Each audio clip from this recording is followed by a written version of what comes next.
Amis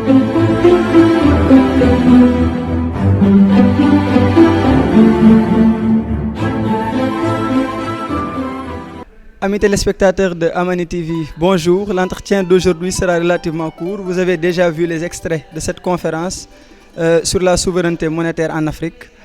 Nous sommes avec Dr Ndongo Samba Sylla, qui fait partie des organisateurs. Dr Ndongo Samba, bonjour. Bonjour à vous. Alors, vous êtes économiste du développement sénégalais et vos recherches sont centrées essentiellement sur le développement en Afrique de façon générale. Est-ce que vous pouvez revenir sur vous, votre parcours et vos recherches?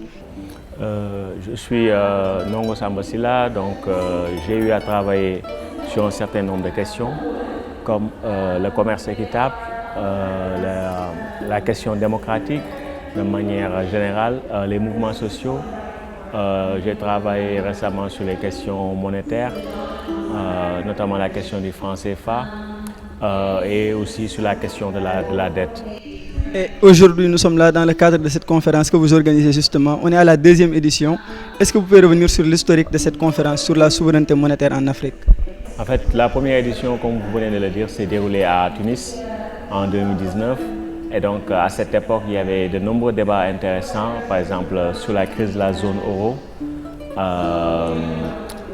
Il y avait aussi des débats sur la théorie monétaire moderne. Il y a eu les protestations en fait, contre le franc CFA en Afrique de l'Ouest notamment. Et il y avait aussi cet intérêt renouvelé pour les questions d'intégration monétaire en Afrique. Et donc ce contexte nous a incité à organiser cette conférence pour essayer d'échanger dans une perspective panafricaniste et aussi internationaliste sur les enjeux de l'heure en ayant un intérêt particulier pour les questions monétaires. Parce que ce qu'il faut dire, c'est que l'économie conventionnelle, celle qui domine l'enseignement dans les universités un peu partout, et surtout en Afrique, et aussi celle qui informe les politiques publiques, en fait, n'est pas très outillée pour parler des questions monétaires. Et quand on a presque tout faux sur les questions monétaires, on a presque tout faux sur le reste. Et donc, c'est ce type de conversation qu'on avait voulu mener.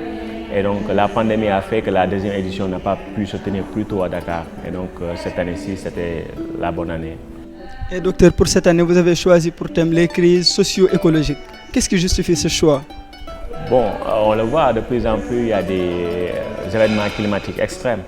Et tout le monde est conscient que si on reste sur la même trajectoire, sur le même modèle économique, mais on va vers, disons, des catastrophes climatiques, ça on le sait. Maintenant, comment s'ajuster face à ce qui nous menace?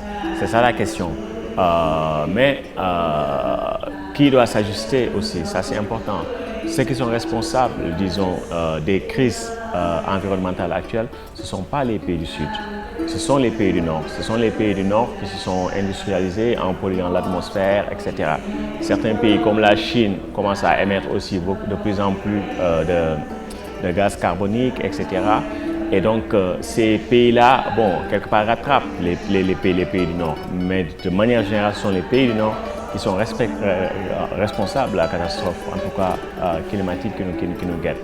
Donc, dans ce cadre-là, il faudrait réfléchir à comment les pays africains peuvent, en tout cas, se développer dans le bon sens du terme, c'est-à-dire créer de la prospérité pour leur population, mais d'une manière qui soit écologiquement soutenable et dans le cadre du défi planétaire commun. C'est ça la question, parce qu'il ne faudrait pas que l'ajustement climatique se fasse au détriment des pays du Sud, notamment des pays africains.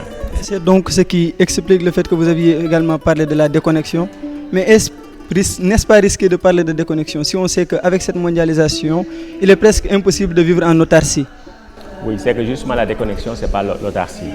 La déconnexion, c'est une réinversion des relations entre l'extérieur et les domestiques. C'est-à-dire qu'au lieu que la priorité soit celle dictée par, disons, l'économie mondiale, ce sont en tout cas les objectifs domestiques qui vont dominer.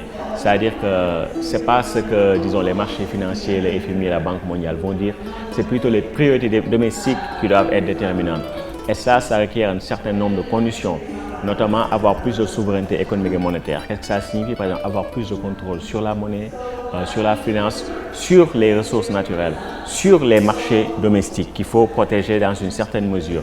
Et aussi avoir des politiques de plein emploi ou en tout cas des politiques qui garantissent des revenus décents aux agriculteurs, aux paysans qui constituent la partie la plus importante de notre force de travail.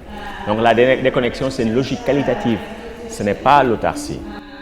Okay, donc c'est ça la déconnexion. Maintenant, vous avez également parlé tout à l'heure dans votre intervention, vous avez dit que la dette est parfois peut être considérée comme un prétexte superficiel. Comment est-ce que vous expliquez cette opinion? En fait, ce que j'ai voulu dire, c'est que la dette extérieure, elle mobilise l'attention, c'est normal. Parce que quand un État souverain doit payer une dette extérieure, ça se ressent au niveau de son budget. Certains mouvements, certains intellectuels demandent l'annulation de la dette. C'est souvent légitime, parce que, et moi-même je soutiens l'annulation de la dette des pays du Sud, parce que ça signifie moins d'austérité pour nos pays, pour nos populations. Mais ce n'est pas ça la solution, parce que la dette n'est que le symptôme de ce qui ne va pas. Ce n'est pas la source du problème. Parce que la source du problème, c'est le fait que nous ne développons pas les capacités domestiques internes qui nous permettent d'avoir la maîtrise sur le secteur exportateur, sur le secteur bancaire, etc. Et donc, quand vous ne maîtrisez pas votre économie, d'une certaine manière, vous devez vous endetter en monnaie étrangère. Donc, la dette, c'est le reflet de toutes ces dépendances-là. Et donc, ce n'est pas l'annulation de la dette en elle-même qui va mettre fin à ces dépendances-là. Donc, il faut mettre fin à ces dépendances-là pour couper court au système dette. Donc, je fais la distinction entre le stock de dette à l'instant T, disons qu'un tel pays a une dette de 100 milliards de dollars, et le système dette, qui est l'ensemble des conditions structurelles qui expliquent que les pays soient souvent dans des cycles d'endettement qui ne sont pas... Et docteur, vous avez également parlé des transferts de ressources. Quel est l'impact de ces transferts dans notre continent, en Afrique? C'est-à-dire qu'on parle de réparation globale dans cette conférence. C'est-à-dire que si on veut que l'ajustement, disons, nécessaire face, disons, aux contraintes climatiques, il faudrait des réparations. C'est-à-dire qu'il faut des transferts de ressources. C'est-à-dire qu'il y a des ressources dont nous avons besoin, des technologies, des choses comme ça, qui doivent venir des pays du Nord vers les pays du Sud. Et donc, ça implique des transferts financiers. Donc, c'est comme ça que le monde devrait fonctionner. Mais le monde actuel ne fonctionne pas comme ça. Ce sont les pays dits les plus pauvres qui transfèrent des ressources vers les pays les plus riches. Et donc, c'est ça le paradoxe. Quand vous êtes dans ce système-là, il n'y a pas de développement possible parce que ce sont les plus riches qui bénéficient, disons, de transferts des plus pauvres. Donc, c'est ça qu'il faut inverser. Et donc, cette inversion-là également, ça fait partie de la dynamique de la déconnexion. Docteur, donc, quel est le rôle que doivent jouer nos autorités, notamment africaines, dans cette configuration-là qui ne profite pas aux pays du Sud? C'est qu'ils doivent déjà comprendre ce qu'est la monnaie. Ils doivent arrêter avec ces histoires que nous manquons d'argent, etc. Ils doivent avoir une forme de développement basée sur les ressources réelles qu'ils contrôlent, c'est-à-dire les terres, main-d'œuvre, équipements, etc. Parce que tout ce que vous pouvez faire vous-même à domicile, vous pouvez financer vous-même. Quand vous partez de là et que vous planifiez bien les recettes d'exportation que vous avez, vos réserves de change, vous pouvez avoir un développement stable et qui crée de la prospérité pour la majorité. Et donc, c'est un peu ça le message ici. Le message, donc là, avec cette conférence, on espère en tout cas que ces objectifs-là vont être atteints. Mais pour clôturer, quelle est la suite? What's next après cette conférence, notamment sur, de façon directe sur peut-être les prises de décision ou encore les comportements de nos universitaires ou de nos... On va continuer à sensibiliser sur ces questions-là et on espère mettre en place un réseau africain d'économie hétérodoxe pour pouvoir continuer la conversation sur les sujets de l'heure. Alors, mettre en place un réseau d'économie hétérodoxe africain, c'est ce que Dr Ndongo Samba Sylla propose à l'issue de cette conférence. Nous vous donnons rendez-vous très bientôt sur Amani TV, la chaîne de l'Afrique.